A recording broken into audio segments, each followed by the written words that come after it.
पहले तो काफ़ी प्रॉब्लम आती थी, लेकिन अब ऑनलाइन हो गया है तो सॉफ्टवेयर काफ़ी ईजी टू यूज़ हो गया। इससे काफ़ी आसान हो गया। देख सकते हैं कि हम 60% तक टर्नओवर बढ़ाया।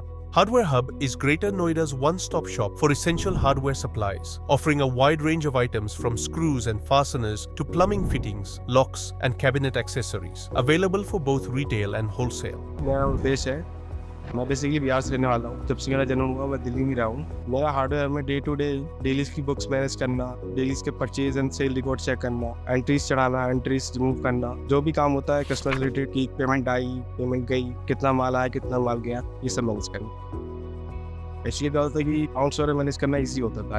एक पर डे जितना माल आया इतना पेमेंट गई तो वो ईजी होता था, बट इन्वेंट्री मैनेज करना बहुत मुश्किल होता था। तो बेसिकली क्या होता है, इन्वेंट्री मैनेज करना काफ़ी मुश्किल होता था। जैसे कि मैंने आपको बताया 6500 के आसपास आइटम्स है, उसके लिए मल्टीपल लोग रखने पड़ते थे। जो बेसिकली डेली पे से हमने कोई चीज़ पूछी कि हाँ जी कितने पीस अवेलेबल हैं, इसके लिए एक स्पेशली बंदा जाना पड़ता था, वो चेक कर बताता हाँ जी ये आइटम इतनी पीस अवेलेबल है। रजिस्टर में काफ़ी मुश्किल होती है। कोई चीज़ नहीं आई तो मान सकते हैं कि 1-2 दिन की ध्यान में रही, लेकिन 1 मंथ बाद काफ़ी मुश्किल हो जाता है। इनकेस अगर वो नहीं बिकी तो स्टॉक में पड़ा रहता, डेड स्टॉक हो जाता है। इन्वेंट्री इस तरह से मैनेज करता हूँ, जैसी परचेज आती है वो मैंने जैसी परचेज अपडेट करी बिल बुक पे जाके तो परचेज अपडेट हो गई। तो जैसी हमारी सेल हो रही है तो उसमें अगर मान लेते हैं 100 पीसेस आए हैं तो एक कस्टमर को 10 गए, एक को 5 गए, एक को 20 गए, उस हिसाब से वो इन्वेंट्री माइनस होता चला जाता है। इनकेस हमें कभी चेक भी करना होता है कि पीसेस कितने अवेलेबल है हमारे पास स्टॉक में, तो हम इन्वेंट्री पे क्लिक करके उस आइटम पे जाके चेक कर सकते हैं।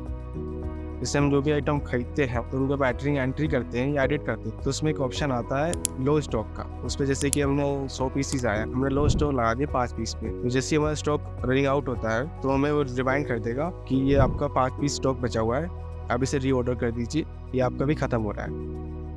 जैसे बिल बुक पे यूज़ किया है वो ईजी टू यूज़ हो गया।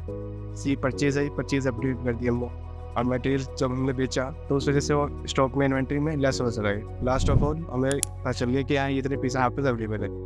पहले तो काफ़ी प्रॉब्लम आती तो नॉर्मल रजिस्टर्ड में होता था, बिल वगैरह सब इस पर बनता था, लेकिन अब ऑनलाइन हो गया तो सॉफ्टवेयर काफ़ी easy to use, pen paper का यूज़ काफ़ी कम हो गया। उससे क्या हो गई, मिस्टेक्स गलती वगैरह जो भी थी हमारी वो कम हो गई। इससे काफ़ी आसान हो गया। देख सकते हैं कि हम 60% तक टर्नओवर बढ़ाया।